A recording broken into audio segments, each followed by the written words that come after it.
കൊച്ചി എന്ന മഹാനഗരത്തിലെ നിശബ്ദനായ സ്നേഹസഞ്ചാരിക്ക് പ്രണാമം. ഈ തലമുറയ്ക്കും വരാനിരിക്കുന്ന തലമുറയ്ക്കും ഈ സന്യാസിയുടെ പ്രവർത്തനങ്ങൾ പ്രചോദനമായി തീരട്ടെ എന്ന പ്രാർത്ഥനയോടെ.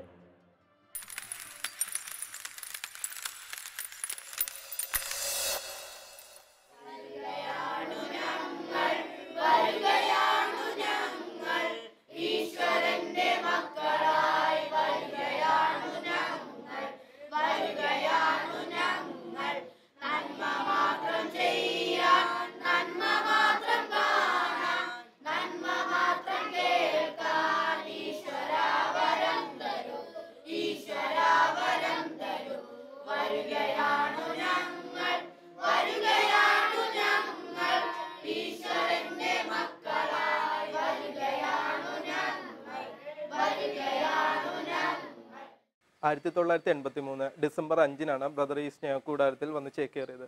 അന്ന് തൊട്ട് ഇന്ന് വരെയുള്ള ഇവിടുത്തെ എല്ലാ കൊച്ചുകുട്ടികൾക്കും മുതിർന്നവർക്കും സ്നേഹത്തിൻ്റെയും വചനത്തിൻ്റെയും, അതായത് ദൈവത്തിൻ്റെ വഴി ബ്രദറാണ് കാണിച്ചു കൊടുക്കുന്നത്.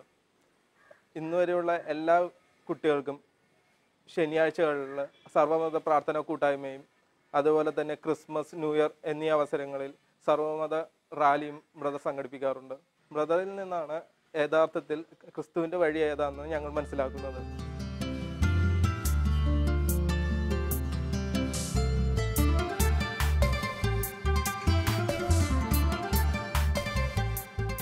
എൻ്റെ പേര് വിദ്യ. ഞാനിവിടെ ആശ്രയഭവനിൽ ചെറുപ്പത്തിലേ പ്രാർത്ഥിക്കാൻ വരുന്നൊരു കുട്ടിയാണ്. ഇവിടെ വന്നതിന് ശേഷമാണ് ബ്രദർ ഞങ്ങളെ പ്രാർത്ഥിക്കാൻ പഠിപ്പിച്ചതും യേശു ആരാന്ന് പറഞ്ഞു തന്നതും ബ്രദറാണ്. ബ്രദർ ഇവിടെ 30 വർഷക്കാലം ഇവിടെ വന്ന് ഇവിടുത്തെ ആൾക്കാർക്ക് സേവനം ചെയ്തും ഞങ്ങളെല്ലാവരെയും സഹായിച്ചും ജീവിക്കണം. ബ്രദർ മാവൂരൂസ് യേശുവിനെ ദർശിച്ചത് തെരുവു മക്കളിലായിരുന്നു. അവർക്ക് ഉറങ്ങുവാൻ പാർപ്പിടമില്ലായിരുന്നു, കഴിക്കാൻ ഭക്ഷണമുണ്ടായിരുന്നില്ല, ധരിക്കാൻ വസ്ത്രവും. ഇതെല്ലാം അവർക്ക് നൽകി സംതൃപ്തരാക്കി.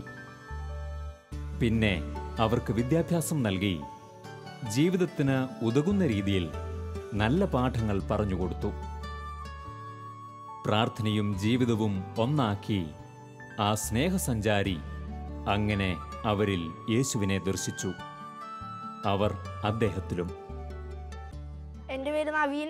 ഞാൻ ബ്രദറിൻ്റെ അയൽവാസിയാണ്. എനിക്ക് ബ്രദറിലൂടെ വളരെ പ്രചോദനം ഉണ്ടായിട്ടുണ്ട്. ഞാൻ എല്ലാ ദിവസവും ബ്രദറിൻ്റെ വീട്ടിൽ പ്രാർത്ഥിക്കാൻ വരുന്നൊരു പങ്കാളിയാണ്. ബ്രദർ ഞങ്ങളെ സ്നേഹിക്കാൻ പഠിപ്പിച്ചു, സേവനം ചെയ്യാൻ പഠിപ്പിച്ചു, തല്ലി പിടിക്കുമ്പോൾ ക്ഷമിച്ച് സ്നേഹിക്കാൻ പഠിപ്പിച്ചു. ബ്രദർ എന്നും എനിക്ക് പ്രചോദനമാണ്. താലത്തിൽ വെള്ളമെടുത്തു വെൺകച്ചയുമരയിൽ ചുറ്റി മിശിഹാതൻ ശിഷ്യന്മാരുടെ പാദങ്ങൾ കഴുകി. പാദങ്ങൾ കഴുകി. സീമൈ സഭയിലെ ഒരു പാവപ്പെട്ട ബ്രദറായിട്ട് 1954 നവംബർ 14 പോസ്റ്റലിലായിട്ട് ചേർന്നു. അന്ന് പഠിക്കാൻ സാധിച്ചില്ല. കാരണം എനിക്ക് കണ്ണിന് അപകടം പറ്റി. അതുപോലെ ഞാൻ പഠിച്ച് മിടുക്കനായി വലിയ ആളാകേണ്ട മനുഷ്യനായിരുന്നു. അപ്പോൾ ദൈവം എന്നെ അനുവദിച്ചില്ല. നിനക്ക് മതി, നിനക്ക് എൻ്റെ കൃപ മതി, നീ എൻ്റെ കൂടെ ജീവിക്കുക എന്നുള്ള സന്ദേശം കേട്ടുകൊണ്ട് ഞാനും പഠനം പൂർത്തിയാക്കാൻ പറ്റാത്ത അവസ്ഥയിൽ ഞാൻ CMI സഭയിൽ ഏറ്റവും താഴ്ന്ന അച്ഛനാകാനൊക്കെ സാധ്യതയുണ്ടായിരുന്നു. പഠിച്ചെങ്കിലും പലരും പറയുകയും ചെയ്തു. ഞാൻ പറഞ്ഞു വേണ്ട, എനിക്കൊരു പാവപ്പെട്ട സന്യാസ സഹോദരനായാൽ മതി. കർത്താവേ, നിൻ്റെ ഭവനത്തിൽ ഒരു ദിവസം ലോകത്തിലെ 1000 ദിവസത്തെ ഇത്ര ഇമ്പമാണ് എന്നുള്ള ആ വാക്ക് ഞാൻ ഓർത്തു. ഞാൻ വളരെ സന്തോഷത്തോടുകൂടി സഭയിൽ പ്രവേശിച്ചു. എല്ലാ ജോലിയും ചെയ്യും. സമയങ്ങളിൽ പ്രാർത്ഥന, ധ്യാനം, ജ്ഞാനവായന എല്ലാം ശുഭം. നല്ല ഭക്ഷണങ്ങൾ സമയത്ത് മേശപ്പുറത്ത് ഭക്ഷണം കഴിക്കുക, അത് കഴിഞ്ഞ് പാത്രം കഴുകണം, അടിച്ചു വാരണം, എല്ലാം ഞങ്ങൾ ചെയ്യണം. പ്രദേശത്തിൻ്റെ ജോലിയാണതെല്ലാം. എങ്കിലും അതെല്ലാം ഭാഗ്യമായിട്ട് കരുതി ജീവിച്ച കാലഘട്ടം. സന്യാസം ആരംഭിച്ചു, അനുവ്രതം കഴിഞ്ഞു, സഭയിൽ ജീവിച്ച് നിത്യവ്രതം 1959 നിത്യവ്രതം കഴിഞ്ഞു. ഞാൻ സ്ഥലം മാറ്റങ്ങൾ തുടങ്ങിയ ഓരോ ആശ്രമങ്ങളിൽ പോയി സങ്കീർത്തി ജോലി, മണിമൂറി, പാർലർ ജോലി, കൊച്ചു കൊച്ചു ജോലികൾ ചെയ്ത് സേവനം ജീവിക്കുക. അങ്ങനെ സഭയെ കൂടി ജീവിച്ച കാലഘട്ടത്തിൽ ഒരു ദിവസം ഞാൻ എറണാകുളത്ത് CMIയിലെ ജനറേറ്റിൽ സ്ഥലം മാറി വന്നു. 1970-72 കാലഘട്ടത്തിൽ വന്നു. അവിടെ വന്നപ്പോൾ ഞാൻ ഒരു ദിവസം ഉലാത്താൻ പോയി റെയിൽവേ സ്റ്റേഷനിൽ. കൂടെ മരിച്ചുപോയ ബ്രൊക്കാർഡ് ബ്രദർ ഉണ്ടായിരുന്നു. അവിടെ ചെന്നപ്പോൾ ഒരു ഗണം സ്ത്രീകൾ, വേശ്യകൾ, ഞാൻ ഉടുപ്പിട്ട മനുഷ്യനാണ്, വലിയ ഉടുപ്പൊക്കെ ഇട്ട് നടക്കുന്നത്. വേശ്യകൾ ഒളിഞ്ഞു നോക്കുന്നു. ഒരു സ്ഥലത്ത് കുറേ തെരുവ് തെണ്ടിക്കുട്ടികൾ എച്ചിൽ തിന്നാൻ വേണ്ടി വഴക്കുണ്ടാക്കുന്നു. ഇതെല്ലാം കണ്ടപ്പോൾ ഞാൻ ചോദിച്ചു, എൻ്റെ കർത്താവേ, എൻ്റെ അവസ്ഥ എന്താണ്? ഞാൻ സ്വർഗത്തിൽ പോകാൻ വേണ്ടിയിട്ട്, വിശുദ്ധനാകാൻ വേണ്ടിയിട്ട് 4 നേരം ഭക്ഷണം കഴിച്ച് സുഖമായിട്ട് ഉറങ്ങി വിശ്രമിച്ച് ജീവിക്കുമ്പോൾ ഈ മക്കളൊക്കെ ഇങ്ങനെ ജീവിക്കുന്നത് എന്താണെന്ന് ചോദിച്ചപ്പോൾ കർത്താവ് പറഞ്ഞു, ഞാനും ഈ മക്കളെ തേടിയാണ് 2000 വർഷം മുമ്പ് ഈ ഭൂമിയിൽ വന്നത്. ഞാൻ പോയി 2 ആഴ്ച ഞാൻ കാഴ്ച കണ്ടാൽ സഹിക്കാത്ത കാഴ്ചകളാണ് പിതാവേ, എനിക്ക് അവരോട് കൂടി ജീവിക്കണം. അപ്പം അദ്ദേഹം പറഞ്ഞു, ബ്രദറെ മൗരൂസേ, സന്യാസികൾ ആശ്രമത്തിൽ ജീവിക്കണം. 2 ആഴ്ച യേശു പറയുന്നു, മോനെ എൻ്റെ മക്കളെ നോക്കാൻ ആരുമില്ല. അവസാനം എന്നെ ആലുവയ്ക്ക് മാറ്റി. ആലുവ റെയിൽവേ സ്റ്റേഷൻ ഞാൻ ഈ മക്കളെ തേടി നടക്കും. അനേകം മക്കളെ ഞാൻ തേടി പിടിച്ച് ഞാൻ വീട്ടിൽ കൊണ്ടാക്കി അവരെ നല്ല നല്ല നിലയിലാക്കിയിട്ടുണ്ട്.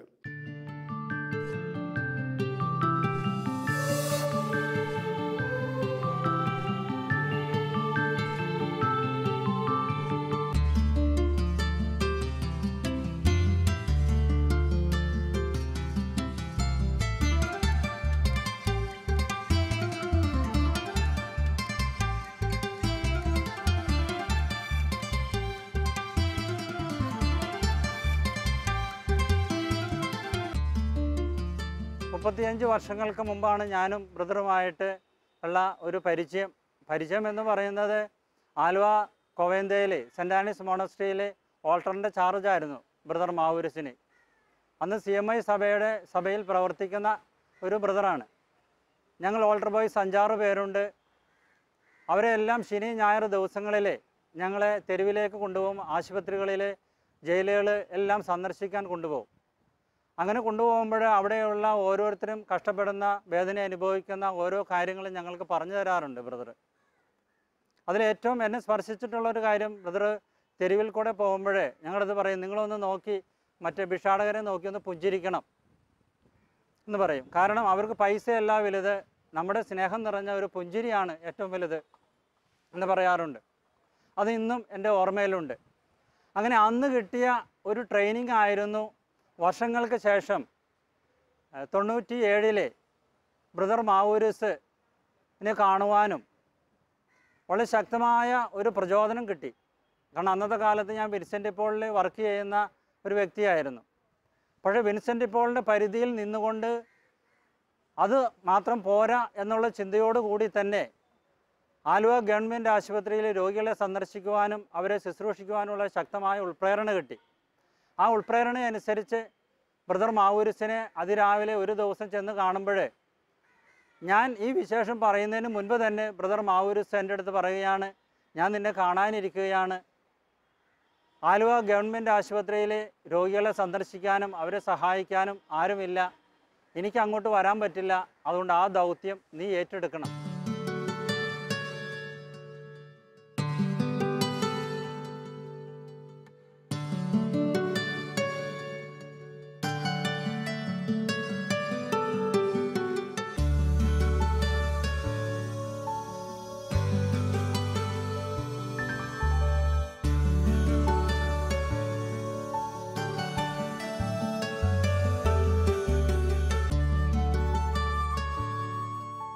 ഇവിടെ ഞാൻ വന്ന് താമസിക്കാൻ തുടങ്ങിയിട്ട് 1992 ഞാൻ വന്ന് താമസിച്ചാണ്. അതിനുശേഷം ഇവിടെ ഒരു അഗ്നിക്കരയായി കുറേ വീടുകൾ. അത് കഴിഞ്ഞ ശേഷം അച്ഛൻ ഞങ്ങളുടെ ദൈവം, കാണപ്പെട്ട ദൈവത്തെ പോലെ വന്ന് പ്രയത്നിച്ചും ഞങ്ങൾക്ക് വേണ്ടി കഷ്ടപ്പെട്ടും ഓരോയിടത്തും പോയി ഓരോ കാര്യങ്ങൾക്ക് വേണ്ടി നടന്ന് ഈ നിലയിൽ ഈ കോളനി ആക്കി. ഈ കോളനിയിൽ അച്ഛൻ ഞങ്ങളുടെയൊക്കെ ജീവിതത്തിൻ്റെ ഒരു ഭാഗമാണ്. ഒരിക്കലും ഞങ്ങൾക്ക് അച്ഛനെ മറക്കാനും പറ്റില്ല, മറന്നുള്ള ജീവിതം രീതിയിലേക്ക് പോകാൻ പറ്റില്ല. അച്ഛൻ്റെ ഒരു തണലിലാണ് ഞങ്ങൾക്ക് ഇന്ന് ഈ നിലയിലായത് തന്നെ.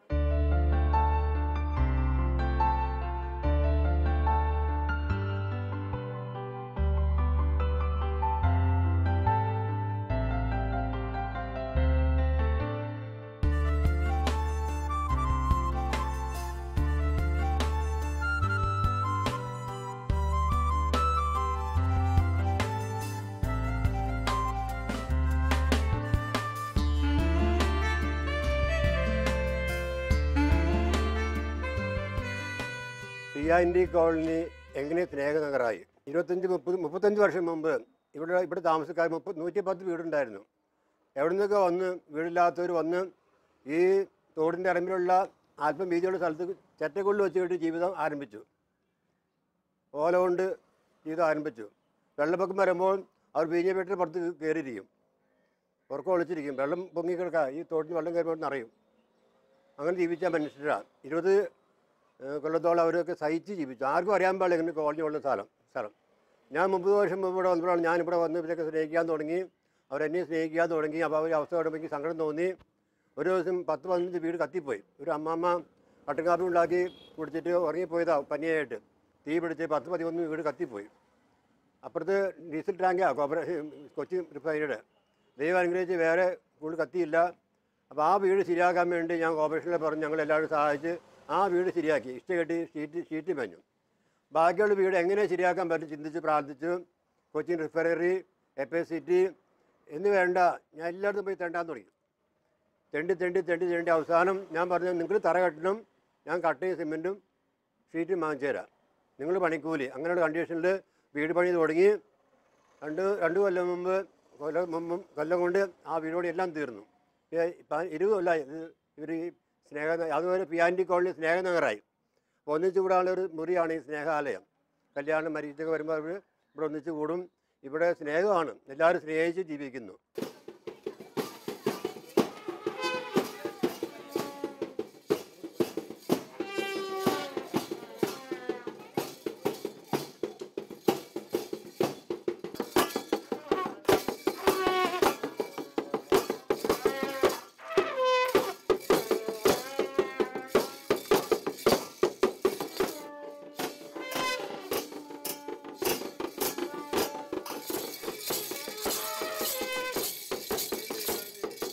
എൻ്റെ ഒരു ബാലു ഗണേഷ്. ഞാൻ അച്ഛൻ്റെ മോനാണ്. എന്നെ അച്ഛന് കിട്ടിയത് ബോട്ട് ചട്ടി വെച്ചിട്ടാണ്. എനിക്ക് അമ്മ അച്ഛനും ആരുമില്ല. ചെറുപ്പത്തിലെ ചേട്ടൻ്റെ കയ്യിൽ നിന്ന് മിസ്സായി കോട്ടയത്ത് വെച്ചിട്ട് കുറേ ആൾക്കാർ കൊണ്ടുപോയി പാട്ട് ഓർക്കാൻ, അങ്ങനെ കുറേ കാര്യങ്ങളൊക്കെ ആയിട്ട്. പിന്നെ ഒരിടത്ത് ബോട്ട് ചട്ടി വെച്ചിട്ടാണ് അച്ഛനെ കണ്ട്. എന്നിട്ട് അച്ഛനെ കൊണ്ടുപോയി പഠിപ്പിച്ചു. ഇവിടെ റൂമിൽ കൊണ്ടുവന്ന് കുളിപ്പിക്കുകയും പിന്നെ ഭക്ഷണം തരികയും ചെയ്തു. എന്നിട്ട് ജീവനിലെത്തുന്ന സ്ഥാപനത്തിൽ ഉണ്ടാക്കി. എന്നിട്ട് അവിടുന്ന് അച്ഛനെ കാണാണ്ടിരിക്കാൻ പറ്റാമെന്നിട്ട് അച്ഛനെ കാണുന്ന രീതിയിൽ വേണ്ടിയിട്ട് അച്ഛനിവിടെ സ്നേഹഭവനം ഉണ്ടാക്കി പള്ളുരുത്തിയിൽ. അവിടെ നിന്നാണ് ഞാൻ പഠിച്ചത്. പിന്നെ അവിടുന്ന് ഒരു ബോക്സിനോട് ഇൻട്രസ്റ്റ് വന്നത് അവിടെ വെച്ചിട്ടാണ്. അവിടെ നിന്നാണ് ഞാൻ കളിക്കാനൊക്കെ പോയത്. പക്ഷേ ഇതെല്ലാം കാരണം എൻ്റെ മാവൂർച്ചനാണ്. അച്ഛനില്ലെങ്കിൽ ഞാൻ ഒരിക്കലും ഈ ഒരു അവസ്ഥയിൽ നിൽക്കാൻ എനിക്ക് പറ്റില്ല.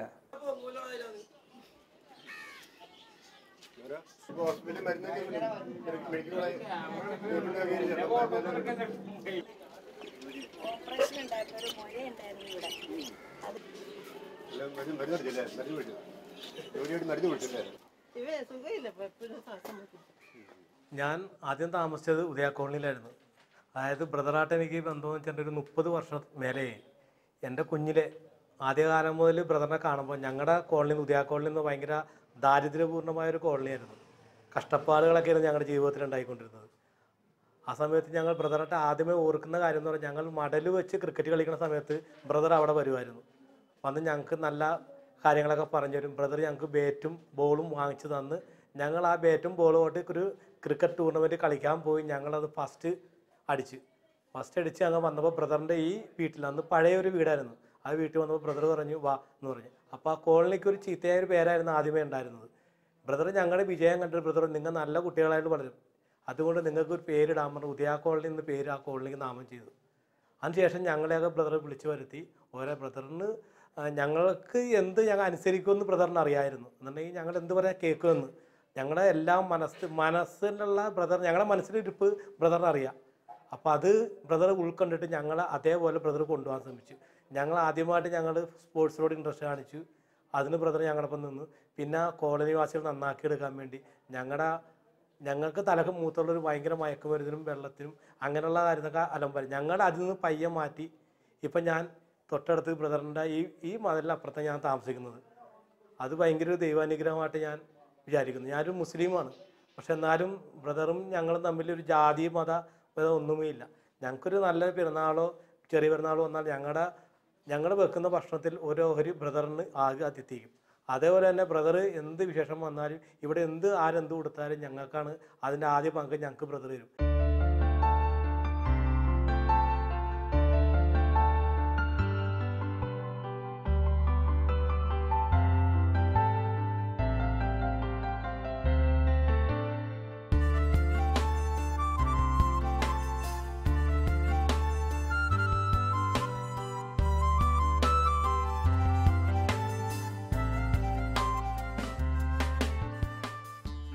ഞാൻ നോവീസ് മാസ്റ്റർ പോയി കണ്ടു, റിച്ചാർഡച്ചൻ. അദ്ദേഹം പറഞ്ഞു, ബ്രദറെ സമയമാകുമ്പോൾ ദൈവം നമുക്ക് വഴി കാണിച്ചു തരും. എൻ്റെ ഗുരുദനായ മാവുരുസച്ചനെ, അദ്ദേഹമാണ് എനിക്ക് പേര് മാവുരുസച്ചൻ, അദ്ദേഹം പറഞ്ഞു ദൈവത്തിന് ഇഷ്ടമാണെങ്കിൽ ബ്രദറിൻ്റെ ഈ ആഗ്രഹം സാധിച്ചു കിട്ടും, ഉടനെ അല്ല കാത്തിരിക്കാൻ പറഞ്ഞു.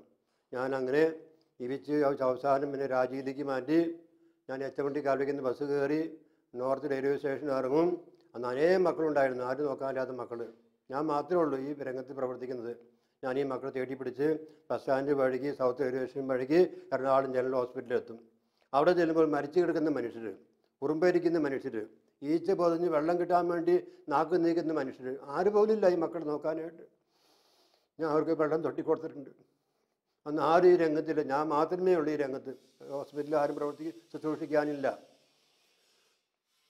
ഞാൻ കരഞ്ഞുകൊണ്ട് നിൽക്കും, എൻ്റെ കർത്താവ് പറഞ്ഞു, മോനെ ഇതാണ് എൻ്റെ അവസ്ഥ, എന്നെ ആർക്കും വേണ്ട, എനിക്ക് എൻ്റെ ഏറ്റവും ഇഷ്ടപ്പെട്ട കാര്യം ഈ മക്കളെ ശുശ്രൂഷിക്കുന്നതാണെന്ന് എൻ്റെ സ്വർഗ്ഗ കർത്താവ് ഒരു സമയത്ത് പറഞ്ഞുകൊണ്ടിരിക്കും. ഇതെല്ലാം എൻ്റെ മനസ്സിൽ കയറി, മനസ്സിൽ ആഴമായിട്ട് പതിഞ്ഞ് കയറി. അപ്പം ഞാൻ ചിന്തിച്ചു, കർത്താവ് എനിക്ക് അവസാനം മരിക്കുന്നത് ഇവരെ പോലെ എനിക്ക് മരിക്കണം. അവരൊത്തിരി ഉപദേശിച്ച് സഭയിൽ പോകണ്ട. ഞാൻ മാർപ്പാപ്പയ്ക്ക് എഴുതി മരിച്ചുപോയ വർക്കി പിതാവിനെ അയച്ചു കൊടുത്തു. എൻ്റെ ആവശ്യത്തിനൊക്കെ ഉപദേശിച്ച്, വേണം മോനെ ഇപ്പോൾ സഭയിൽ പോകണ്ട, നീ എവിടെയും പോയി ജീവിച്ചോ. സഭയിൽ നിന്ന് പോയാൽ സെക്യൂരിറ്റി ഇല്ല, യാതൊരു സുരക്ഷ നിനക്ക് ഉണ്ടാവില്ല, ആരും ഉണ്ടാവില്ല. ഞാൻ പറഞ്ഞു, പിതാവേ അതാണ് എനിക്ക് ആവശ്യം, ഒന്നുമില്ലാത്ത അവസ്ഥ. അങ്ങനെ 1999 മെയ് 15 എനിക്ക് അനുവാദം കിട്ടി. ഞാൻ എൻ്റെ വിശുദ്ധമായ വസ്ത്രം ഊരി കൊടുത്ത് സഭയിൽ നിന്നും ഇവിടെ പറഞ്ഞു.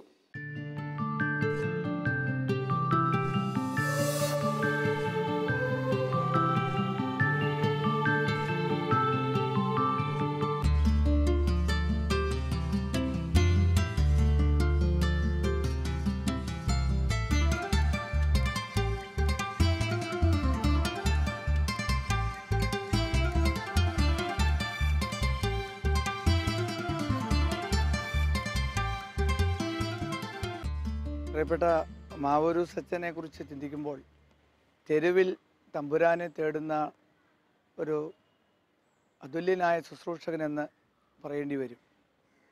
ഒട്ടും സുഖകരമല്ലാത്ത സാഹചര്യത്തിൽ, സുരക്ഷിതമില്ലാത്ത അന്തരീക്ഷത്തിൽ കർത്താവിൻ്റെ സുവിശേഷം പ്രാർത്ഥനയോടെ പ്രവർത്തന പദത്തിലെത്തിക്കുന്ന ഒരു ശുശ്രൂഷയാണ് അദ്ദേഹം ഏറ്റെടുത്തിട്ടുള്ളത്.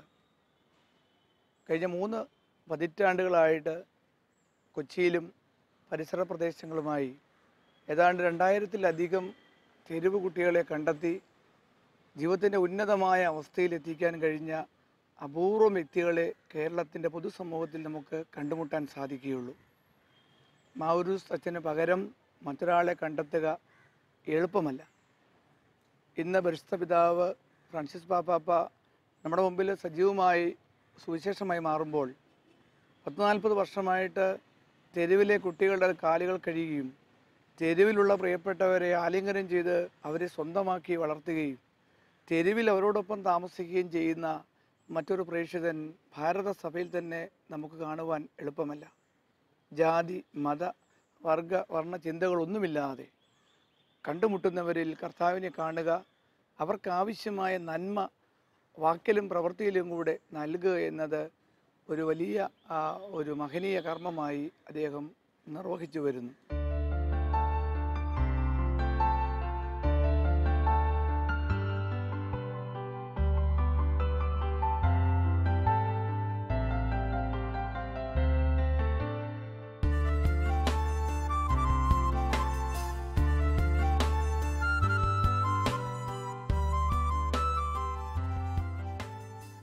ഇതാ മുരിയാട് മാട്ടുന്നാറിലെ താമസക്കാരായ ദൈവത്തിൻ്റെ മക്കളായ ഞങ്ങൾ ഈ സന്ധ്യാസമയത്ത് ഈ പ്രാർത്ഥനാ ഹാളിൽ ഒന്നിച്ചു കൂടിയിരിക്കുന്നു.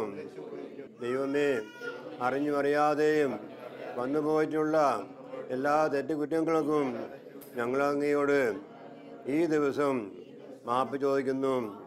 ആരോടെങ്കിലും മനസ്സിൽ വെറുപ്പും വിദ്വേഷവും ഉണ്ടെങ്കിൽ അതെല്ലാം ക്ഷമ ചോദിച്ച് മാപ്പ് പറഞ്ഞ് പശ്ചാത്തപിച്ച് പുതിയൊരു ജീവിതം ആരംഭിക്കുവാൻ ഞങ്ങളെ അനുഗ്രഹിക്കണമേ. യേശുവിൻ്റെ അമ്മേ, മാതാവേ, ഞങ്ങളുടെ അമ്മേ, ഞങ്ങൾക്ക് വേണ്ടി യേശുവിനോട് പ്രാർത്ഥിക്കണമേ. ഞങ്ങളുടെ അച്ഛൻ്റെ ഏറ്റവും വലിയ ആഗ്രഹമായിരുന്നു അച്ഛൻ്റെ പ്രത്യേക മധ്യസ്ഥനായ മാർട്ടിൻ ഡി പോറസ് പുണ്യാളൻ്റെ നാമത്തിൽ കേരളത്തിൽ എവിടെയെങ്കിലും കുറച്ച് സ്ഥലം വാങ്ങിച്ച് അച്ഛൻ വളർത്തിവിട്ട കുറച്ച് അനാഥ മക്കൾക്ക് താമസ സൗകര്യം ഒരുക്കി കൊടുക്കുക എന്നുള്ളത്. അങ്ങനെ അന്വേഷണത്തിലാണ് അച്ഛൻ 2000 ഈ സ്ഥലം കണ്ടെത്തുകയും 2001 ആരംഭം കുറിക്കുകയും 2002 പൂർത്തിയാക്കുകയും ചെയ്ത ഈ മാർട്ടിൻ നഗറിൽ ഞങ്ങൾ 8 കുടുംബക്കാർ താമസിക്കുന്നുണ്ട്. പിന്നെ ഞങ്ങൾക്ക് ഇവിടെ ഈ മാർട്ടിൻ നഗറിൽ വളരെ സന്തോഷവും സമാധാനത്തിലുമാണ് ഞങ്ങൾ ജീവിക്കുന്നത്. ഞങ്ങളുടെ അച്ഛൻ ഞങ്ങൾക്ക് കാണിച്ചു തന്ന വഴിയിലൂടെ ഞങ്ങൾ സഞ്ചരിക്കുകയാണ്. ഞങ്ങൾക്കിവിടെ ഞങ്ങളുടെ അധ്വാനത്തിൻ്റെ ഫലമായിട്ട് സ്വന്തമായിട്ട് കുട്ടികൾക്ക് കളിക്കാനും ഒരു പാർക്ക്, ഞങ്ങൾക്ക് കളിക്കാനായിട്ടൊരു ഷട്ടിൽ കോർട്ട്, പിന്നെ പൊതുവായിട്ടൊരു കിണറുണ്ട്. ഞങ്ങളുടെ അച്ഛൻ കൊടുത്ത ഒരു 3 സെൻറ്റ് സ്ഥലത്ത് പഞ്ചായത്തിൽ നിന്നൊരു അംഗൻവാടി ഈ പറമ്പിൽ തന്നെ വെച്ചിട്ടുണ്ട്. മൊത്തം എല്ലാവരും വളരെ സന്തോഷ സമാനത്തിൽ ഒരു മതസൗഹാർദ്ദ കൂട്ടായ്മയായിട്ട് മുസ്ലിം, ഹിന്ദു, ക്രിസ്ത്യൻ അങ്ങനെ എല്ലാവരും എല്ലാ പ്രാർത്ഥനകളിലും എല്ലാവരും എടുക്കും. ഞങ്ങൾക്ക് അച്ഛൻ കാണിച്ചു തന്ന നല്ല മാതൃക, സേവനം ചെയ്യുക, മറ്റുള്ളത് സംസാരത്തിലല്ല പ്രവൃത്തിയിലാണെന്നുള്ള ഇത് അച്ഛൻ കാണിച്ചു തന്നു. വാർദ്ധക്യം അദ്ദേഹത്തെ അലട്ടുന്നുണ്ടെങ്കിലും കർമ്മനിരതമായ മനസ്സ് തെരുവുമക്കളെ അനാഥമാക്കുവാൻ വിട്ടുകൊടുക്കുന്നില്ല. വാക്കും പ്രവൃത്തിയും ഒന്നായി തീരുവാനുള്ള ആ മനസ്സിന്റെ വെമ്പൽ അദ്ദേഹത്തെ കർമ്മോന്മുഖനാക്കുന്നു. സ്നേഹം തന്നെയായിരിക്കട്ടെ എല്ലാ ചെയ്തികളുടെയും അടിസ്ഥാനം. അത് പകർന്നു തന്ന ആ മഹാഗുരുവിനും അത് പിന്തുടർന്ന ഗുരുക്കന്മാർക്കും സ്നേഹാദരം. ഞങ്ങൾ മാവുരിസച്ചൻ്റെ മക്കളാണ്. കുറേ വർഷങ്ങൾക്ക് മുമ്പ് ഞങ്ങളെ സൗത്ത് റെയിൽവേ സ്റ്റേഷനിൽ നിന്ന് കിട്ടിയതാണ്. അങ്ങനെ അച്ഛൻ ഞങ്ങളെ സെയിൻറ്റ് ജോസഫ് ഓർഫനേജിൽ കൊണ്ടാക്കി. സിസ്റ്റർ റൂഫീനെയാണ് ഞങ്ങളെ വളർത്തിയത്. കുറേ കാലം അച്ഛൻ കുറേ നാളുകൾ അവിടെ വരുമായിരുന്നു, ഞങ്ങളെ കാണുമായിരുന്നു, ഞങ്ങൾക്ക് സമ്മാനങ്ങളും മിഠായി എല്ലാം തരുമായിരുന്നു. കുറേ വർഷങ്ങൾക്ക് ശേഷം അച്ഛൻ വരാണ്ടായി. അപ്പോൾ ഞങ്ങൾ വിചാരിച്ചു അച്ഛൻ മരിച്ചു പോയെന്ന്. പിന്നീട് വീണ്ടും ഞങ്ങൾ അച്ഛനെ അന്വേഷിച്ച് വന്നതാണ്. ജീവിതത്തിൽ എന്ത് പ്രശ്നമുണ്ടായാലും അച്ഛൻ ഞങ്ങൾ ഒത്തിരി സഹായിച്ചിട്ടുണ്ട്. നമ്മുടെ സുഖങ്ങൾ വരുമ്പോൾ അച്ഛൻ ഒരിക്കലും നമ്മുടെ സന്തോഷത്തിൽ പങ്കെടുക്കാറില്ല. ദുഃഖങ്ങൾ വരുമ്പോഴാണ് അച്ഛന് കൂടുതൽ നമ്മളോട് അടുക്കുന്നത്. ദൈവമേ, നിൻ കുഞ്ഞുമക്കൾ വന്നിടുന്നു, നിന്നെ വാഴ്ത്ത നീ സ്തുതികൾ പാടിടുന്നു. മക്കളാകും ഞങ്ങളെ ഇന്നു ഞങ്ങൾ സ്വീകരിച്ച നന്മകളും ഓർത്തിടുന്നു. നന്ദിയോടെ കൈകൾ കൂപ്പി നിന്നെ ഞങ്ങൾ വാഴ്ത്തിടുന്നു. തെറ്റുകളും കുറ്റങ്ങളും കനിവ് തോന്നി മറന്നിടുക. മേലിൽ ഞങ്ങൾ നല്ലവര തീർന്നിടാൻ ജഗദീശ്വര. പോയിടട്ടെ ഞങ്ങളെല്ലാം നന്ദിയോടെ നിന്നെ ഓർത്ത്. നാളെ ഞങ്ങൾ പ്രാർത്ഥിപ്പാനായി വരുമോ എന്ന് അറിഞ്ഞുകൂടാ. പോകാം കൂട്ടുകാരെ, വീണ്ടും കാണാൻ പ്രാർത്ഥിച്ചിട. യാത്ര ചെയ്താൽ ചോദിക്കുന്നു എല്ലാവർക്കും ടാറ്റ.